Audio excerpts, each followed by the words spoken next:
राजकुमारी आरा crystal का दिल हासिल करने के बाद अपने महल वापस पहुंची।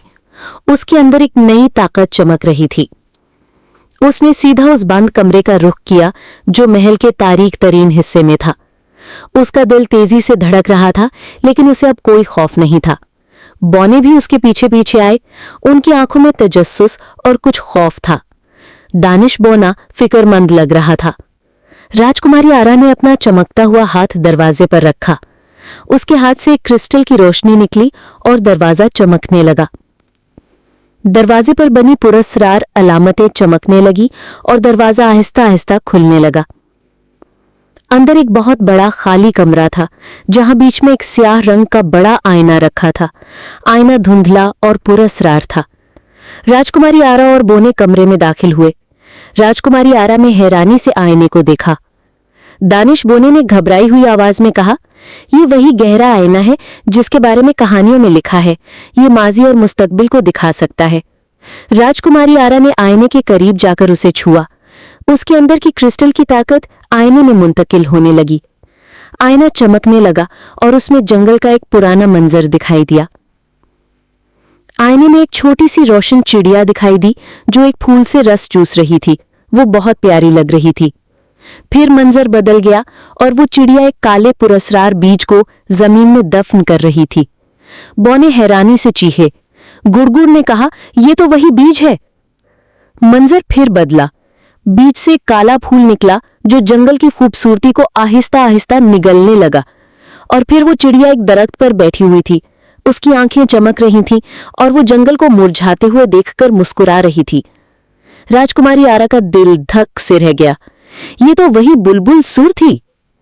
एक बौना, शायद वो शरीर, रुई जैसी मकड़ी की तरफ इशारा कर रहा था जो बेखबर बुलबुल के पास बैठी थी। आईने ने दिखाया कि बुलबुल ने यह सब एक खेल के तौर पर किया था। उसे जंगल की ताकत चाहिए थी और उसने रुई को इस्तेमाल किया। राजकुमारी आरा की आंखों में गुस्सा और दुख था। उसे यकीन नहीं आ रहा था कि उसकी दोस्त एक विलन थी। बौने भी बहुत परेशान और खौफजदा थे। हंसी बौना भी अब रो रहा था। आईने का आखिरी मंजर आया। इसमें बुलबुल सुर हंसती हुई दिखाई दी, जिसके हाथों में एक चमकता हुआ क्रिस्टल था और वो जंगल को मुकम्मल तौर पर तबाह कर रही थी। राजकुमारी आरा ने आईने से अपना हाथ हटा लिया। आईने की चमक मध्यम पड़ गई। "तो ये था साया," राजकुमारी आरा ने गुस्से से कहा। "वो बुलबुल ही थी जो जंगल को तबाह कर रही थी।" दानिश बोने ने सर हिलाया। इस बीज में जंगल की बुराई थी और उसने उसे इस्तेमाल किया। राजकुमारी आरा ने कमरे से बाहर निकलने का फैसला किया। उसे बुलबुल सुर को रोकना था उससे पहले कि बहुत देर हो जाए। वो सब महल से बाहर निकले। जंगल का एक बड़ा हिस्सा पहले ही मुरझा चुका था और काला पड़ चुका था। मकड़ी रुई, जो अभी तक ये सब नहीं जानती थी, एक दरख्त पर बैठी खौफजदा नजरों से तबाही को देख रही थी। बुलबुल सुर जंगल के बीच में खड़ी थी। उसके पैर अब काले और कांटेदार हो चुके थे और उसकी आवाज से जहरीली धुंध निकल रही थी। राजकुमारी आरा ने अपनी क्रिस्टल की ताकत को जमा किया। उसका जिस्म एक बार फिर चमकने लगा। बोने राजकुमारी आरा के पीछे खड़े हो गए, हिम्मत से भरे हुए। राजकुमारी आरा ने जोर से आवाज लगाई, "सुर, तुमने जंगल के साथ धोखा किया है।" बुलबुल सुर हंसी। उसकी हंसी भयानक थी। "बेवकूफ शहजादी, ये जंगल अब मेरा है।" बुलबुल सुर ने एक ताकतवर चीख मारी, जिससे काला धुआं राजकुमारी आरा की तरफ लपका। राजकुमारी आरा ने अपने हाथों से क्रिस्टल की ढाल बनाई, जिसने धुएं को रोक लिया।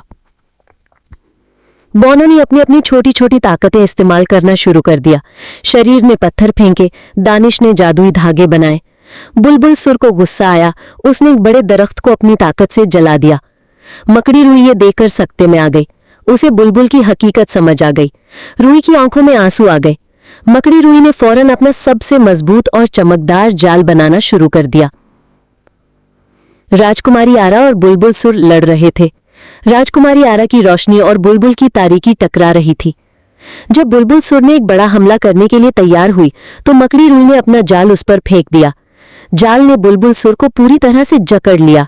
बुलबुल चीखी, लेकिन जाल बहुत मजबूत था। राजकुमारी आरा ने मौके का फायदा उठाया और उसने अपनी सारी क्रिस्टल की ताकत को जमा किया और एक रोशन किरण बुलबुल सुर की तरफ फेंकी। किरण ने बुलबुल सुर को छुआ। सुर के अंदर से वो स्याह बीज एक चीख के साथ बाहर निकला और हवा में गायब हो गया। बुलबुल सुर अपने असली रूप में वापस आ गई, एक छोटी सी डरी हुई चिड़िया की तरह, लेकिन उसके पर अब भी थोड़े काले थे। मकड़ी रुई ने करीब जाकर देखा। मकड़ी रुई ने महसूस किया कि बीज ने बुलबुल को कंट्रोल कर लिया था। राजकुमारी आरा ने बोनो को देखा। दानिश ने कहा, इस बीज में जंगल की बुराई थी और उसने इसे इस्तेमाल किया। जंगल में एक बार फिर से जिंदगी और रंग वापस आ रहे थे, क्योंकि बुराई का साया हट गया था। राजकुमारी आरा ने मकड़ी रुई की तरफ देखा और मुस्कुराई। रुई ने ही असल में जंगल को बचाया था। 7 बौनों ने मिलकर बुलबुल का इलाज किया। उसकी आवाज फिर से मीठी हो गई, लेकिन अब उसके साथ एक छोटी सी तारीख याद भी थी। और यूं क्रिस्टल की शहजादी और 7 बौनों का राज खत्म हुआ। जंगल में फिर से अमन कायम हो गया, लेकिन सबने ये सबक सीखा कि जाहिर पर एतबार नहीं करना चाहिए, क्योंकि कभी-कभी जो सबसे प्यारा और बेजरर दिखाई देता है वो असल में सबसे बड़ा धोखेबाज या खतरा बन सकता है। ये हमें याद दिलाता है कि असल नियतें अक्सर पर्दे के पीछे छुपी होती हैं और हकीकी बहादुरी किसी पर भी आसानी से भरोसा करने के बजाय सच्चाई को तलाश करने में है। ये कहानी हमें ये अहम सबक सिखाती है कि हमें हमेशा ज़ाहिरी खूबसूरती या मासूमियत पर अंधा एतबार नहीं करना चाहिए। कभी-कभी जो सबसे ज्यादा प्यारा और बेजरर दिखाई देता है वो असल में सबसे बड़ा धोखेबाज या खतरा बन सकता है। ये हमें याद दिलाता है कि असल नियतें अक्सर पर्दे के पीछे छुपी होती हैं और हकीकी बहादुरी किसी पर भी आसानी से भरोसा करने के बजाय सच्चाई को तलाश करने में है। बच्चों, आज की स्टोरी कैसी लगी? अगर आज की स्टोरी पसंद आई हो तो मेरे चैनल को लाइक, सब्सक्राइब एंड शेयर करना ना भूलिएगा। मिलते हैं एक और नई इंटरेस्टिंग स्टोरी के साथ। तब तक के लिए अल्लाह हाफिज़, बाय बाय।